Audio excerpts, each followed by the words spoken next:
हरे कृष्ण। ग्रंथराज श्रीमद् भागवतम की जय। श्रील प्रभुपाद की जय।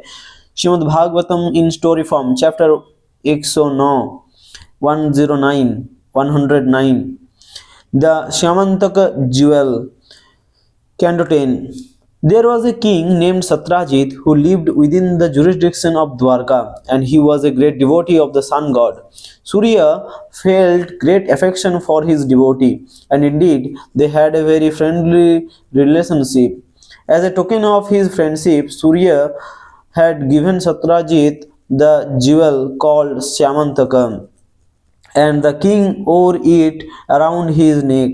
The jewel shone so brightly that Satrajit appeared just like an imitation Surya, and in this way he once entered Dwarka. Although known to be although known to the residents of Dwarka, no one recognized King Satrajit because of the jewel's effulgence. Looking at him from a distance, the people were blinded by the light, and so they presumed that the sun god had come to visit Lord Krishna. Some of the important citizens then went to inform the Lord, who at that time was engaged in playing chess. Srila Prabhupada says chess, but his disciples say dice. The people said, "Obeisances unto you, O Lord. Lord Sabita has come to see you, and he is blinding everyone by his effulgence." Lord Krishna smiled broadly and replied, "This is not the sun god Ravi. This is not the sun god Ravi, but rather Satrajit, coming just to show off his opulence." The history of Satrajit is as follows. King Satrajit installed the Syamantaka jewel in a temple at his palace, and it was worshipped by qualified Brahmanas. Each day, this wonderful jewel produced more than 100 kilograms of gold, and the place where it was worshipped would remain free of all inauspiciousness.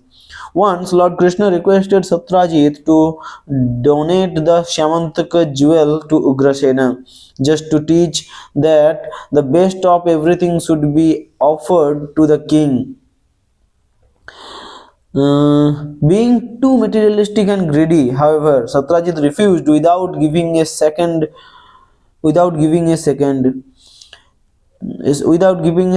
thought to the offense he had committed. One day, shortly thereafter, Satrajit's brother Prasena put the jewel around his neck just to display his family's opulence, mounted upon a horse, and went hunting in the forest. A lion killed Prasena, and the horse took the Syamantaka jewel and entered a cave. When Jambavan heard of this, he went to the cave and killed the lion. Then he gave the jewel to his son to play with as a toy. Being a great devotee of Lord Ramachandra, Jambavan did not consider the Syamantaka jewel to be very important. When Prasena did not return, Satrajit became very upset and said, "Krishna must have killed my brother and taken the jewel, because previously I had refused his request." Others were present, and when they heard this accusation, they passed it on, so that soon the rumor was spreading all over Dwarka. When Krishna heard about this, he wanted to remove the stain on his reputation, and so, taking some of the residents of Dwarka with him, he went to the forest to retrieve the jewel. There they found the dead Prasena and his horse, and then the lion that was killed by Jambavan, lying at the entrance of a cave or tunnel that led to the king of the rickshaw bear's residence. There they found the dead Prasena and his horse, and then the lion that was killed by Jambaban, lying at the entrance of a cave or tunnel that led to the king of the rickshaw bear's residence. Knowing that they were afraid, Krishna stationed the others at the entrance and then entered the tunnel alone. There he saw the jewel in the hands of a small child. When Krishna went to take the Syamantaka jewel, the child's nurse cried out in alarm. Upon hearing these cries, Jambavan rushed to the spot. Seeing Krishna before him and considering him to be an ordinary man, Jambavan angrily challenged the Lord to fight. The two then fought furiously, each determined to gain victory, at first with various weapons, and then with stones, tree trunks, and at last bare fists. The battle continued for 28 days and nights without cessation, and although Jambavan was the strongest being on earth, his limbs began to slacken and strength began to falter. Being highly astonished, Jambavan pondered over the identity of his opponent, and at last, when Krishna became pleased with his fighting, he could understand him to be the Supreme Personality of Godhead. Krishna had wanted to mock fight with his devotee, and thus Jambavan rendered service with his bodily strength. Jambavan prayed, I can now understand that you are Lord Vishnu, the all powerful Supreme Controller. You are He who impelled the ocean to give way when you slightly manifested your anger. You were he who built a great bridge to Lanka and whose arrows severed the heads of Ravana. Being satisfied with these prayers, Krishna smeared his hands all over Jambavan's body just to mitigate his pain and fatigue from fighting. Lord Krishna then said, I have come here for this jewel, O Lord of the bears, for I need it to disprove the false allegations against me. Understanding the history of the Syamantaka jewel, Jambavan happily gave it to Krishna along with his daughter Jambavati, who was of marriageable age.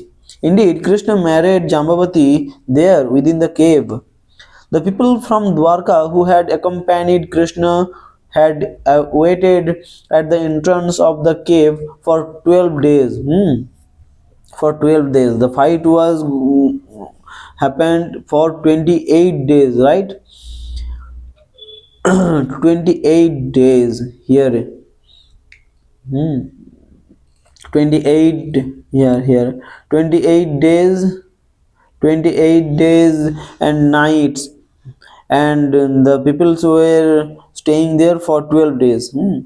When Krishna failed to return after such a long time, they returned to Dwarka in great sorrow. When Vasudeva, Devaki, Rukmini, and other relatives saw these people return without Krishna, they lamented very bitterly. While cursing Satrajit, the residents of Dwarka went to worship the deity of goddesses Durga, known as Chandrabhaga, praying for Krishna's safe return. The deity spoke in response, promising to grant the people's request, and just at that time, Lord Krishna returned home, accompanied by his new wife and wearing the Syamantaka jewel around his neck, thus filling everyone with great joy. Lord Krishna then summoned Satrajit to the royal assembly, and there, in the presence of King Ugrasena, he returned the Syamantaka jewel. Hanging his head in shame, Satrajit silently accepted the jewel and returned home, all the while feeling great remorse for his sinful behavior. Satrajit thought, how can I atone for my offense so that Lord Achyuta may become pleased with me? How can I regain my good name after being so short sighted, miserly, foolish, and avaricious? I will give the Lord my daughter along with the Syamantaka jewel, for this is the only proper way to pacify him. Having come to this decision, with the help of good intelligence given by the Supreme Lord, Satrajit arranged for the marriage of Satyabhama with Krishna. Possessed of excellent behavior, great beauty, broad mindedness, and other good qualities, she had been sought after by many men. Lord Krishna told Satyajit, I have no need for the Syamantaka jewel. Let it remain in the temple so that people can derive benefit from it. Hare Krishna, Grantharaj Śrīmad-Bhāgavatam ki jai, Srila Prabhupada ki jai.